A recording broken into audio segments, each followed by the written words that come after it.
c'est Jojol aujourd'hui. Une vidéo que beaucoup de personnes m'ont demandé qui devait sortir bien plus tôt, mais bon, faute de temps, je n'ai pas pu la sortir. Mais là, la voici. Je vais vous présenter tout le matériel que j'utilise pour faire mes vidéos. On va parler de caméra, de micro, de lumière, de drone. Et dans sa vidéo, je vais faire intervenir Monsieur Arnaud. C'est le fameux monsieur qui m'aide sur mes dernières vidéos, notamment au niveau de la réalisation. Et donc du coup, je me suis dit que ça pouvait être intéressant de le faire intervenir puisqu'il utilise une grande partie de ce matos. On est bien équipé. Il y a de quoi faire. Et je tiens à remercier un grand merci notamment à la boutique Digistore qui m'a quand même passé pas mal de matos. Donc Digistore qui est un site spécialisé dans tout ce qui est matos, vidéo, photo. Vous avez vraiment de tout. C'est vraiment des professionnels. Donc si vous voulez acheter des produits de ce style, je vous invite fortement à aller dans leur boutique en ligne qui est dans la description. Ils ont même également une boutique physique à Strasbourg. Si vous êtes passionné par la photo, la vidéo et que vous habitez là-bas, n'hésitez pas à y jeter un coup d'œil. D'ailleurs, tous les produits qu'on va vous présenter, il y aura tout dans la description si vous êtes intéressé éventuellement à les acheter. Et on va commencer, Monsieur Arnaud, par l'essentiel tout de même. L'essentiel. La vidéo. Alors, moi de mon côté, la première caméra que j'ai utilisée, ça fait au moins 4-5 ans que je l'ai à la maison, c'est le Canon 700D. Un classique. Un classique. Niveau rapport qualité-prix, aujourd'hui, je pense que ça se trouve autour des 400. Et c'est vraiment un classique, tout le monde commence par ce modèle. C'est ça. Et du coup, j'avais deux objectifs. L'objectif classique, le 18-55. Ainsi que ça, franchement, faut l'avoir au minimum quand même. C'est donc un 55 mm avec une ouverture de 1.8. qui vous permet d'avoir notamment des super beaux flous pour faire des vidéos, notamment de présentation de produits. C'est vraiment pas mal du tout. Donc du coup, moi, j'utilisais ça dans mes débuts. Ça filme en Full HD 24 fps. C'est classique. Vaut mieux se centrer sur notamment du 4K et c'est pour ça, justement, que j'ai décidé d'acheter, notamment l'année dernière, le GH5 qu'on utilise pour filmer. J'allais essayer de le prendre en main, mais c'est impossible, tu vois. Qu'est-ce que tu peux nous en dire, puisque du coup, tu l'as quand même bien utilisé? Ouais, et là, en fait, pour être franc avec toi, au départ, je connaissais pas super bien GH de chez Panasonic. Plutôt je suis plutôt Team Sony.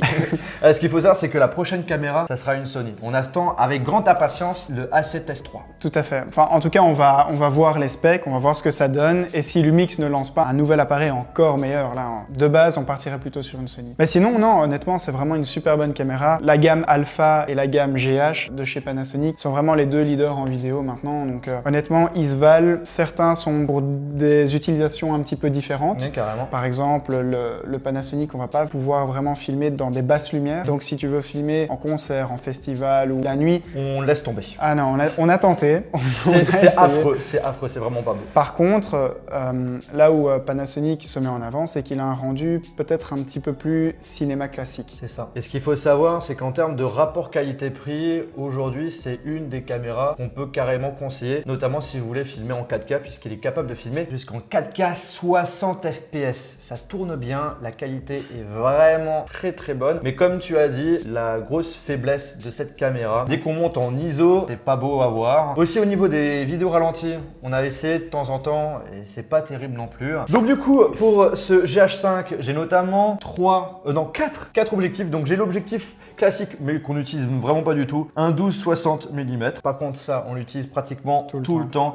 Donc ça, c'est un 12-40 mm avec ouverture 2.8 pour tout ce qui est présentation de produits, pour avoir un joli flou et tout. On peut vraiment aller très proche des produits, donc on peut prendre énormément de détails. Comme vous avez pu voir dans les dernières vidéos aussi, quand on se rapproche vraiment fort des produits, c'est vraiment avec cet objectif-ci. Ouais, franchement, je suis tombé amoureux. Et du coup, ensuite, on a un autre objectif. Par contre, celui-ci, on l'a pas réellement utilisé parce qu'il est quand même assez fatasse au niveau des réglages. Tout se fait directement sur l'objectif, donc c'est pas forcément hyper pratique. C'est un objectif cinéma de la marque Veidra. Autre caméra, alors celle-ci... Ça, c'est un ancêtre. Ouais, c'est un ancêtre et franchement, c'est un amour de l'utiliser, tellement c'est pratique, mais je l'utilise de moins en moins pour avoir une qualité vidéo meilleure. Donc là, c'est la Legria Mini X. Pour faire les vidéovlogs, c'est pas mal du tout. Mais par contre, il y a un effet qui peut gêner certaines personnes, c'est l'effet grand angle, l'effet fisheye. Donc voilà, soit t'aimes pas. Mais en termes d'autonomie, c'est de la bombe. En termes de qualité de son, c'est de la bombe. Hyper pratique. Par contre, voilà, au niveau de la qualité, on reste sur du basique, du 1080p 24 fps. Ça existe depuis la version Mini X, ça fait au moins 3 ans, bon 3 ans que ça existe. Ça fait un petit temps. Et là, pour l'instant, aucune mise à jour. J'espère de tout cœur qu'ils ont l'intention d'en sortir une nouvelle, avec notamment un effet sans fisheye. Par contre, maintenant, pour faire les vlogs, j'utilise notamment un GorillaPod. Je connecte du coup mon GH5 dessus et ensuite le grand angle. Ça te fait des bras, hein. Mais bon, à défaut de pas avoir de GorillaPod, t'as un un cadreur, c'est peut-être un peu mieux. Voilà, c'est ça. C'est sûr que, par exemple, quand je fais mes vidéos vlog, notamment avec Arnaud, c'est lui qui est mon GorillaPod personnel. Mobile, Et voilà, qui te suit. J'ai pas besoin de faire de mise au point et tout, c'est ça. très pratique. Et ensuite, j'ai deux petites caméras, hein, deux petites action cam. GoPro Hero 5 version Black Edition et ensuite la version 6 Black Edition également. Des bonnes petites action cam avec écran intégré, tactile. Au niveau de la qualité, la différence entre le 5 et le 6, c'est que le 6, on peut filmer en 4K 60 fps et même Full HD 240 fps. Donc du coup, pour faire des vidéos slow motion, c'est vraiment pas mal du tout. Et ensuite, tous les deux résistants à l'eau. Donc si on a envie de tourner certaines vidéos où on a besoin d'action cam, on en a deux. Alors chose très importante, notamment quand on fait des courts métrages, même si en réalité on en a fait qu'une, tu vois, mais qui a bien marché. Et qui a bien marché. Notamment le Poisson d'avril, si vous l'avez toujours pas vu avec l'histoire de l'iPhone 9, n'hésitez pas à aller dans la description, franchement elle est vraiment hyper marrante. Et donc du coup, chose très importante dans ce genre de situation, ou notamment quand on tourne des vidéos dehors pour une très bonne stabilisation, même si sur le GH5 il se débrouille plutôt quand même bien. À certains moments je suis quand même un peu déçu, hein. Mais sinon en général ça va, ça se débrouille bien. Et du coup, quand t'es pas content, et quand je suis pas content, on a deux jolies caisses avec notamment deux stabilisateurs. On va vous les faire découvrir. Donc de la marque Zhiyun. Donc on a la version Crane V2 et la version Crane Plus. Et donc du coup, voilà comment ça se présente. Voilà. Donc là, bim. Voilà. Moi c'est un petit peu plus loin. Ça c'est la version Crane Plus. Alors la différence entre les deux à première vue, on a un système de trépied que tu n'as pas forcément. On a la possibilité de le mettre. Mais là il est compris dedans. Et la différence entre les deux, c'est notamment tout ce qui est logiciel. Tu as un système de tracking que tu n'as pas normalement sur la version V2. En fait c'est connecté via ton smartphone. Quand tu as ton appareil sur le stabilisateur, tu peux mettre en fait ton smartphone juste ici avec un support. Et l'application va te permettre, en utilisant la caméra du smartphone, de traquer directement via le téléphone, et le téléphone envoie l'information au stabilisateur pour bouger tout seul. Aussi, on a une fonctionnalité qui permet de faire des effets avec un angle de 45 degrés. Donc si on veut faire des effets de ce style-là, tu vois. Ces stabilisateurs, on peut les utiliser avec un support de bras, donc ce qui vous permet d'être encore plus stable. Alors ça, c'est un produit que je voulais au minimum avoir, mais qu'on n'utilise pas vraiment, on l'a même jamais utilisé. Mais ne vous inquiétez pas, on l'utilisera dans le futur. C'est tout simplement un écran externe de chez Atomos, le Shogun 4K. Voilà. Donc du coup, un écran externe qui se branche au niveau de la caméra, notamment en HDMI. On a la possibilité de mettre un disque dur dessus pour pouvoir stocker les vidéos directement dessus. Et ensuite, comme c'est un écran externe qui est bien plus grand que l'écran qu'on a sur nos caméras, on a un meilleur aperçu. Alors pourquoi on ne l'utilise pas? Parce que comme vous voyez, c'est dans une caisse. Donc ça veut dire qu'au final, ce genre de matos, il a des choses à brancher, etc., etc. Et au final, ce genre de matos, c'est surtout très pratique quand tout est fixe. C'est vrai que pour notre utilisation en tout cas, on peut pas se permettre de prendre ça n'importe où. Donc attendons, patience. Il y a peut-être des nouveautés qui vont arriver prochainement. L'objectif, c'est tout simplement de pouvoir déménager dans un plus grand local, notamment pour avoir justement des caméras fixes qu'on ne touche pas, voilà. Parce qu'à chaque fois, on est obligé de bouger le trépied, etc., etc. Les lumières aussi, on doit les déplacer à chaque fois. Et donc, beaucoup de pertes de temps. Quand on aura vraiment un local où on aura vraiment de l'espace, ce sera magnifique. On va mettre des choses fixes. Là, du coup, on pourra l'utiliser sans problème, il sera bien positionné où il faut.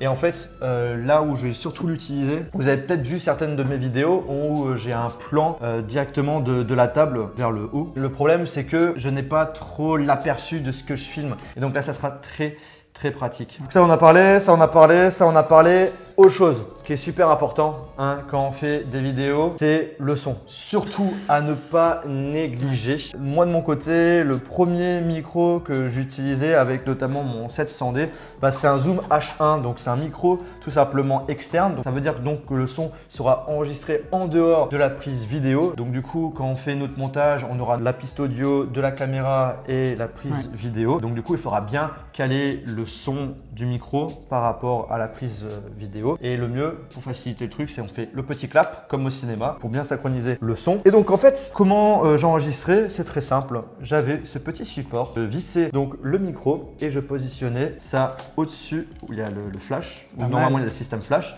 Et donc au final, je filmais comme ça. J'avais ma caméra sur le trépied et le micro qui me filmait devant. Et sachant que j'avais pas beaucoup d'écho dans l'endroit où j'habitais, au final la qualité de son était vraiment super top. Oui, et puis Zoom, c'est une marque très réputée. Et donc du coup, le Zoom H1 faisait carrément son travail. Encore aujourd'hui, hein, c'est un micro que je pourrais utiliser sans trop de difficultés. Et je l'utilisais aussi en tant qu'enregistreur externe avec un micro cravate. Donc ça, c'est un micro cravate de chez Rode qui était notamment prévu pour les smartphones. Donc du coup, l'embout jack n'était pas le bon. Hein, ça ne pouvait pas se brancher directement par exemple à ce micro-là. On devait utiliser un adaptateur supplémentaire pour pouvoir bien l'utiliser. Donc là, du coup, je branchais mon micro cravate directement avec le Zoom H1 et le Zoom H1 enregistrait le son. Donc en fait, officiellement, c'est du matos que j'utilisais presque pendant près de 3 ans, 3-4 ans et que j'utilise plus depuis maintenant presque 1 an. Ouais. La dernière fois qu'on l'a utilisé, c'était avec Charles de Fast Good Cuisine quand on avait besoin de 2 micros. C'est ça, parce que justement, j'avais pas de micro cravate, ce qui est différent aujourd'hui. Alors là, on a monté d'un cran, on a le droit à 2 micros sans fil. Donc en gros, micro sans fil de chez Sennheiser, donc voilà, avec prise XLR. Donc du coup, en fait, au-dessus de mon GH5, j'ai un adaptateur qui permet d'avoir 2 entrées XLR avec tous les réglages qu'il faut et tout. Et donc au final, ça fait super bien son taf. La qualité de son est vraiment top. La batterie, ça tient vraiment le coup, près de plus de 10 heures. Les micros ainsi que le récepteur qu'on peut charger directement avec un câble micro USB. C'est vraiment des super bons produits. Par contre, au niveau du prix, c'est pas donné. Pour vous donner une idée, un micro comme ça peut tourner autour de plus de 700 €, ce qui est quand même pas rien. Ouais, là, c'est vrai que tu douilles. Mais après, voilà, si on veut vraiment avoir du matériel pratique, de bonne qualité, il faut investir. Et franchement, pour les personnes qui ont un peu d'argent à mettre sur la vidéo et qui recherchent des bons micro-cravates, moi je vous le conseille fortement, les micros sans fil de chez Sennheiser. Donc là, je vous mettrai la référence exacte dans la description. Et j'ai aussi un micro main sans fil. Alors ça, c'est super pratique. Je l'ai notamment utilisé lors de mes derniers événements, à la fois au MWC et au CES. Là, tu te transformes en journaliste. Et là, la qualité, encore une fois, excellent. Largement meilleure que le micro-cravate. Et puis l'avantage aussi, c'est que… Merci. Alors l'avantage aussi, en fait, j'ai pas besoin de parler là-dedans. Le gros avantage par rapport à ça… Bah oui, c'est que l'audio est enregistré automatiquement dans la vidéo. Donc du coup, pas besoin de s'amuser avec votre logiciel de montage à synchroniser le son. Tout se fait automatiquement dessus. C'est un gain de temps qui peut être considérable, notamment quand tu as plusieurs prises vidéo. Ensuite, là, c'est un autre micro avec son Dead Cat.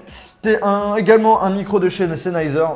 Franchement, la marque Sennheiser, ils sont très bons. C'est pour ça que je me suis permis d'avoir des produits de ce style-là. Donc là, c'est un micro que j'appelle le micro vlog, tout simplement. On le visse au-dessus de notre appareil. On a un petit câble mini jack à brancher sur l'appareil. Et au final, là, on a 2 micros. 2 micros qui permettent d'avoir notamment une très bonne qualité de son stéréo. Donc ça, je l'ai beaucoup utilisé avant que j'aie notamment mon micro sans fil, notamment quand je partais en déplacement, surtout au Japon. Par rapport aux concurrents, je trouve qu'il est au-dessus pour moi. Je pense que, honnêtement, il fait partie des meilleurs micro-guns. En tout cas, il y a Rode qui concurrence très bien, mais pour moi, je trouve que Sennheiser apporte une qualité encore plus clean. C'est plus clean encore. Ouais. Ensuite, très important, les drones. Alors là, j'ai pas tous les drones que j'ai chez moi, mais c'est une partie. C'est déjà très bien. Donc en réalité, j'ai un Mavic Pro, j'ai un Mavic Pro Platinum, j'ai un DJI Spark, j'ai un Mavic Air et j'ai donc du coup aussi un Phantom 4. Et avec le Phantom 4, j'ai acheté… Hop là, boum boum boum. Ce petit système que j'ai notamment utilisé pour la vidéo, on a fait le drop test iPhone avec le drone. En fait, c'est un support qui permet tout simplement à distance de pouvoir déclencher l'ouverture et la fermeture d'une petite tige, tout simplement. Et donc du coup, qui vous permet de pouvoir soulever et déposer des produits. La marque, ça s'appelle Fifly. C'est pas donné, donc achetez-le que si vous en avez vraiment l'utilisation. Moi, je l'ai seulement acheté pour la vidéo pour l'instant. Je me suis dit, je le garde quand même. On sait jamais pour d'autres vidéos. DJI, je pense que tout le monde connaît. Si vous voulez des drones capables de proposer une bonne qualité de vidéo pour faire des jolis plans, ça fait vraiment son travail. Là, on est vraiment sur la gamme, on va dire, entre amateur et professionnel. Il y a d'autres drones bien plus sympathiques que ça. Mais là, on grimpe au niveau du prix. Et là, c'est vraiment pour une utilisation très professionnelle. Genre, par exemple, il y en a un qui contrôle le drone, il y en a un qui contrôle carrément la caméra. Il faut vraiment le faire pour avoir ce genre d'utilisation. Il faut vraiment vivre de ça. Et puis, il faut être formé. formé surtout. Et carrément formé. Faut être formé. Voilà, c'est ça. Nous, on serait incapable, par exemple, à nous deux, même si on l'a, incapable. C'est une affaire d'habitude, ça. Là, on est vraiment sur du matos où on peut les utiliser tout seul. C'est stabilisé. C'est facile dans tous les sens du terme. On peut être débutant et en 5 minutes faire des plans vraiment pro. Après, ce qu'il faut savoir, c'est qu'il y a de plus en plus de réglementations. Et donc, du coup, l'utilisation de ce genre de drone, notamment à partir du Phantom 4, il y a pas mal d'obligations à respecter. C'est quand même une autre histoire. C'est assez compliqué. Ça prend du temps. On va pas en parler trop dans cette vidéo puisque c'est pas le sujet. Et ensuite, ça, c'est super important lorsqu'on fait des vidéos, notamment à l'intérieur, c'est la lumière. Moi, de mon côté, au début, vraiment à mes tout débuts, j'utilisais ces lampes. Alors, j'en avais deux.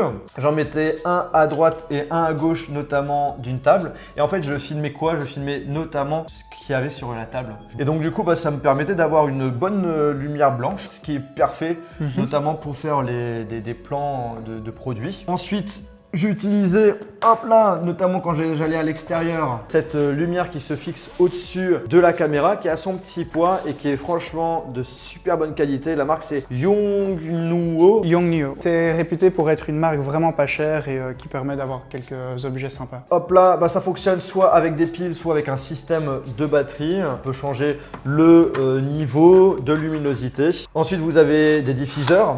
Donc là, c'est un diffuseur transparent. Mais vous pouvez, si vous voulez avoir par exemple une lumière un petit peu plus jaune, mettre un diffuseur jaune. Et puis voilà, donc ça c'est pas mal, notamment quand on part à un événement, on n'a pas assez de lumière lorsque t'as pas un Sony A7S II.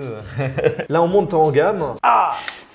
C'est un panneau LED de chez Aputure. En termes de qualité, ils sont très bons. Et au final, là, c'est un panneau LED qu'on peut utiliser à la fois à l'extérieur et également à l'intérieur. Donc du coup, on a la possibilité, bien sûr, hop là, de l'allumer. On a également donc des diffuseurs. Voilà, donc là, c'est un diffuseur transparent. On peut changer le niveau de luminosité. Voilà. Et on peut également changer les Kelvin. Donc ça va de 3200 Kelvin à 5500 Kelvin. Donc soit vous voulez avoir une lumière plus chaude ou soit une lumière plus froide. Ça peut être très pratique pour si vous avez plusieurs types d'utilisation. Mais ce n'est pas fini pour la lumière parce que justement pour tourner cette vidéo, on a eu besoin aussi de lumière, notamment deux. Donc on a deux types d'éclairage. Et d'ailleurs, c'est super sympa, ça faut pas qu'on l'oublie. Ça, c'est énorme. On l'a retrouvé. Alors du coup, ça c'est super cool. Les lampes qu'on utilise chez Aputure, on peut les télécommander à distance avec cette petite télécommande. Cool. Genre par exemple,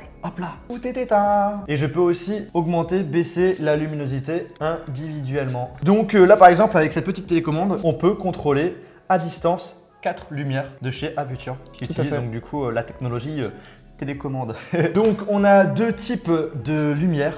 La première, c'est un panneau LED bien plus petit que l'autre. L'autre, il est vraiment hyper big. Donc là, panneau LED qui nous propose 5600 Kelvin, donc du coup de la lumière plutôt blanche. À chaque fois, c'est branché avec un support qui nous permet de l'allumer et de l'éteindre, mais également de gérer le niveau de luminosité. Et il fait également office de récepteur pour la télécommande. Puis ensuite, le gros modèle. Alors là, en fait, c'est le gros modèle à cause du diffuseur. Sans le diffuseur, il est vraiment super petit. Et encore une fois, on a le support qui permet de changer la luminosité, de pouvoir faire office de récepteur avec la télécommande. Et en fait, pour chaque lumière, on a le droit des supports. De chez Manfrotto. Là, on a presque parlé un petit peu de tout, mais ce n'est pas fini. Déjà, premièrement, on va parler de ce qu'on a justement à côté. Mais qu'est-ce donc? Tout ce qui touche au trépied. Donc mon premier trépied que j'utilise depuis, ça fait au moins 4 ans je dirais, c'est le trépied Befree Live de chez Manfrotto qui commence à se faire un petit peu vieux quand même. Donc c'est pour ça que on a un petit peu changé. J'ai l'ancienne version et j'ai ensuite deux autres Befree Live mais la nouvelle version. Celui qu'on utilise pour filmer et l'autre est ici avec le joli système de travelling. On va en parler juste après. Donc 3 trépieds Befree Live. On est sur des trépieds en termes de rapport qualité-prix super intéressant, notamment pour les personnes qui veulent se lancer dans la vidéo, c'est vraiment tip top. Par contre, ce qu'il faut savoir, c'est que la rotule qui est proposée notamment sur les versions Be-Free Live qu'on a aujourd'hui est assez légère. Enfin, je dirais pour les débutants, ça fait son taf, mais si vous voulez commencer à avoir des plans bien stabilisés, il faut monter en gamme. Le mieux, c'est carrément d'utiliser un trépied professionnel. Et j'en ai justement deux, un qui est sur celui-ci et un qui est également sur... Vas-y, tire.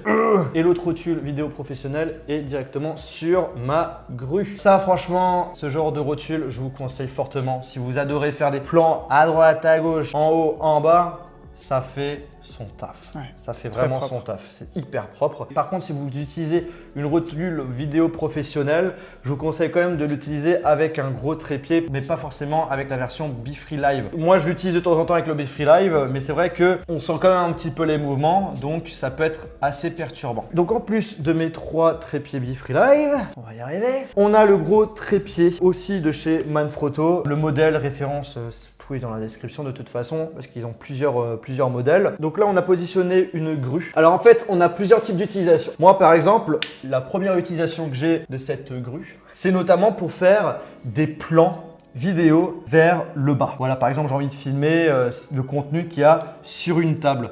Parce qu'en fait, j'aurais bien aimé chez moi faire une installation, mettre par exemple plusieurs grilles et mettre un GorillaPod ou un trépied qu'on ne bouge pas et qu'on positionne directement une caméra. Mais le problème, c'est que j'ai pas la possibilité de faire ce genre de travaux chez moi. Donc du coup, la solution, c'est d'utiliser ce genre de grue. Mais en fait, une grue, ce n'est pas que pour ce genre d'utilisation. En effet, on peut l'utiliser pour faire des effets fluides comme ceci, comme cela. Bref, avec ça, vous pouvez faire des effets de travelling assez sympathiques. Et en parlant de travelling, alors ça, franchement, j'en voulais un dès que je me suis lancé vraiment à fond sur ma chaîne YouTube. Donc ça, c'est un slider motorisé de chez Edelkrone. C'est leur plus vieux parce qu'ils ont sorti une nouvelle version qui est impressionnant. Il se contrôle avec le téléphone et tout, qui est hyper pratique, mais ça coûte très cher. Pour vous donner une idée, ça peut coûter près de 3000 €. C'est incroyablement cher. Et donc du coup, moi j'avais acheté tout ça avant que sorte Edelkrone la nouvelle version. Donc là en fait,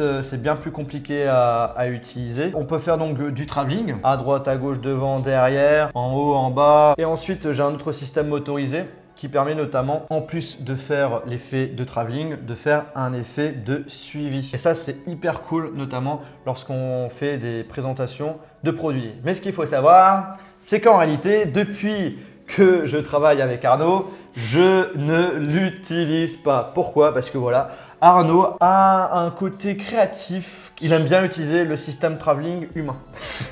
C'est ça, en gros.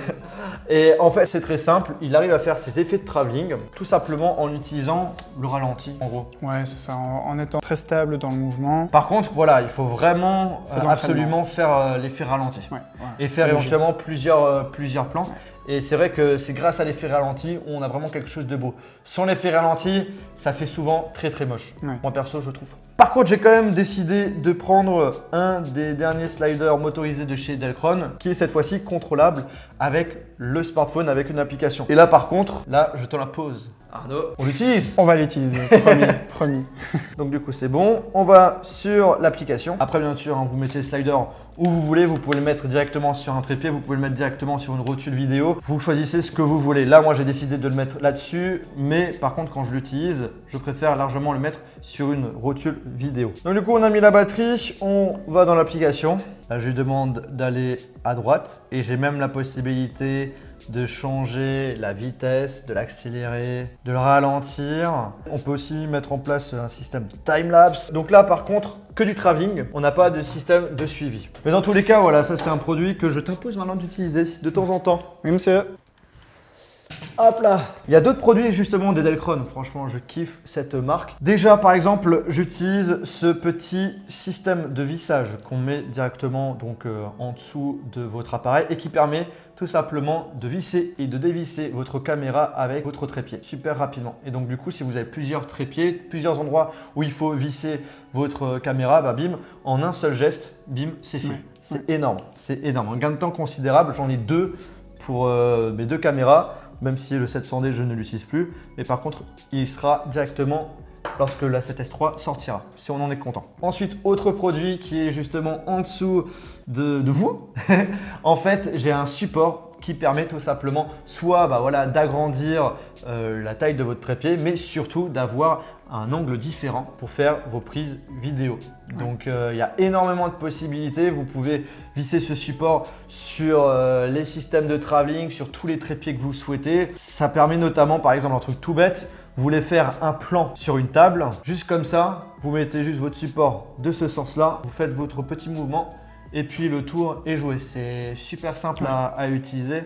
Franchement, très bon matos. Eh bien, écoutez, voilà. On vous a présenté donc du coup tout le matos qu'on utilise. C'est vrai que ça fait pas mal de choses, mais je vous rappelle que j'ai pas eu ça du jour au lendemain, hein, quand même. C'est vrai. Ça fait quand même 8 ans que je suis sur YouTube. Pas mal de matos où voilà, j'ai eu la chance que certaines marques me les envoient. DJI m'a envoyé leurs drones, Sennheiser m'a envoyé certains de leurs produits. Il y a aussi la boutique Digistore qui nous a envoyé aussi pas mal de produits. On le remercie fortement. Et justement, voilà, s'il y a un de ces produits qui vous plaît, ou même s'il y a d'autres produits que vous avez l'intention d'acheter en rapport avec la photo, la vidéo, etc., on vous invite tout simplement à l'acheter directement sur la boutique en ligne. En plus de cela, avec ce petit code, ou là, je sais pas, voilà, il y aura une réduction. Et cette vidéo en aucun cas sponsorisée, c'est voilà, tout à fait normal de parler d'eux, sachant qu'ils nous ont passé pas mal de matos pour nous aider. Donc encore un grand merci à eux. En tout cas, j'espère vraiment que cette vidéo, ça vous a plu. J'espère que ça t'a plu aussi, Arnaud. Écoute, ça m'a vraiment plu. En plus, on peut parler de plein de matos avec lesquels on travaille tous les jours. Donc non, c'est vraiment bien. C'était cool. Si la vidéo, tu l'as kiffé, n'hésite pas à mettre le petit pouce bleu comme d'habitude. Et sur ce, on se retrouve dans une prochaine vidéo. Salut! Cool.